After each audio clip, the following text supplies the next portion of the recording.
Secondii dhibba oliif manni marii ministeerotaa murtoo dabarseetti jira. Manni marii ministeerotaa walga'ii idilee 38ffaa gaggeesseen waldaa misooma idil addunyaa wajjin walii galtee deeggarsa faayinaansii taasifamee ilaalchisuun labsii qophaa irratti mari'achuudhaan murtoo dabarsuun isaa dhaga'ameetti jira.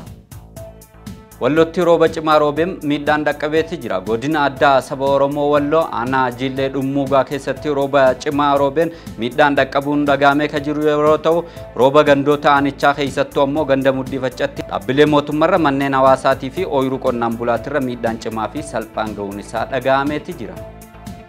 Baankiin Addunyaa Itoophiyaaf deeggarsa doolaara biiliyoona 1 taasiseetti jira. Baankiin Addunyaa Itoophiyaadhaaf deeggarsa doolaara biliyoona 1 raggaasisee kan jiru yeroo ta'u, boordiin daayirektorootii Baankii Addunyaa Itoophiyaadhaaf deeggarsa biliyoona 1 fi liqiin doolaara miiliyoona 500 waliigala ammoo biliyoona 1.5 raggaasisuun isaa dhaga'ameetti jira.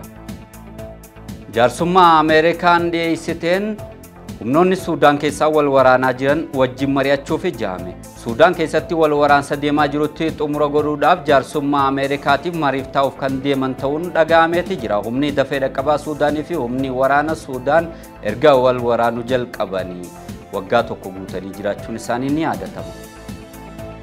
Qondaallee olaanaan Hamaas Ismaa'eel Haniyii ajjeefameetti jira. Qondaallee olaanaan siyaasaadhaa kan warra Hamaas Iraan magaalaa guddittii biyyattii Teheraan keessatti mana isaatirratti haleellaa raawwatameen ajjeefameetti jira. Hordoftoota keenya sakandii dhibba oliif kanumaan goolamneetti jira. Al'uudii Muusaatii yeroo gaarii qabaadha.